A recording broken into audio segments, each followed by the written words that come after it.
continuação do glossário de palavras e expressões que fazem parte do universo das pessoas com deficiência. Defeituoso. Não use esta expressão para se referir às pessoas com deficiência, exceto ao reproduzir declaração textual. Use pessoa com deficiência física. Se for importante, é possível especificar mais. Exemplos: criança que nasceu com malformação no braço esquerdo, ciclista com amputação do pé direito, aluno com atrofia nas mãos. Deficiência é a situação resultante da interação entre um ser humano que tem uma determinada limitação e as barreiras presentes no ambiente em que vive ou em que está naquele instante. Esta é a terminologia genérica para englobar qualquer deficiência, física ou motora, intelectual, sensorial, visual e auditiva, e múltipla, duas ou mais deficiências associadas. Um dos deslizes mais comuns é utilizar a expressão deficiente físico como vocábulo genérico para designar todos os tipos de deficiência. Se quiser se referir, por exemplo, somente às pessoas cegas, use a palavra cegos ou o termo pessoas com deficiência visual. Não tenha receio em usar a palavra deficiência. As deficiências são características reais e importantes. Não há motivo para disfarçá-las. Deficiência auditiva.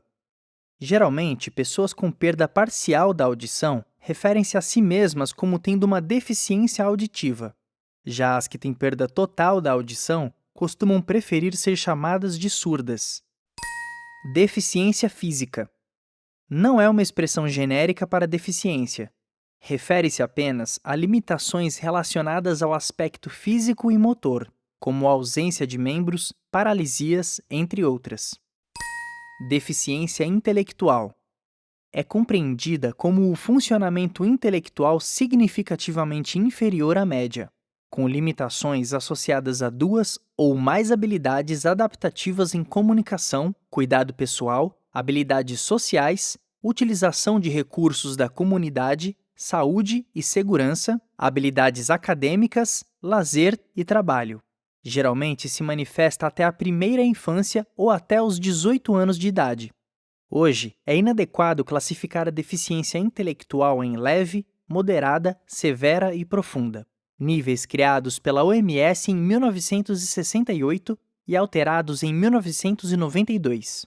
Isso porque a deficiência intelectual de uma pessoa não pode ser qualificada isoladamente, mas, sim, em função dos apoios que recebe em relação às questões sociais, profissionais ou educacionais. Deficiência mental psicossocial. A deficiência mental tem sido relacionada com o que no Brasil se convencionou chamar, mais recentemente, de deficiência psicossocial, a partir da Convenção da ONU. A deficiência psicossocial compreende situações de transtornos psíquicos de longa duração, como esquizofrenia e transtornos psicóticos, que podem se manifestar em qualquer fase da vida, impossibilitando a efetiva participação na sociedade. Essas questões ainda geram debates na sociedade e não estão claras na legislação brasileira. Deficiência múltipla. É o caso de pessoas que têm duas ou mais deficiências ao mesmo tempo. Deficiência sensorial. Refere-se às deficiências visual e auditiva. O aconselhável é retratá-las dessa forma: pessoas cegas, deficiência visual total, ou pessoas surdas, deficiência auditiva total, pessoas com deficiência visual ou com baixa visão, ou pessoas com deficiência auditiva, com resíduo auditivo. Os substantivos cegueira e surdez podem ser usados sem restrições. Deficiência visual. Perda, cegueira ou redução, baixa visão, da capacidade visual em ambos os olhos, com caráter definitivo. Não estão incluídas neste grupo as pessoas usuárias de óculos de correção, para miopia, por exemplo. Por isso, a expressão "todos nós temos deficiência visual" não é adequada. Existem critérios rígidos que definem a deficiência que devem ser respeitados.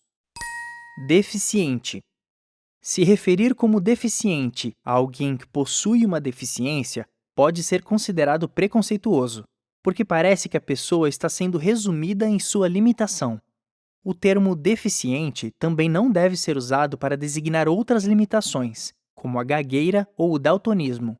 Existem critérios muito rígidos para designar o que é uma pessoa com deficiência. Por isso, não é desejável dizer que todos nós somos deficientes. Desenho universal. O conceito de desenho universal se propõe a gerar ambientes, serviços, programas e tecnologias acessíveis, utilizáveis equitativamente, de forma segura e autônoma, por todas as pessoas, na maior extensão possível, sem que precisem ser adaptados ou readaptados especificamente. O desenho universal engloba e avança conceitualmente em relação à acessibilidade e às ajudas técnicas. O propósito do desenho universal é atender às diversas necessidades e viabilizar a participação social e o acesso a bens e serviços à maior gama possível de usuários. Doença versus deficiência.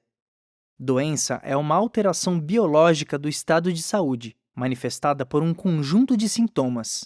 Cuidado! A maior parte das pessoas com deficiência goza de boa saúde.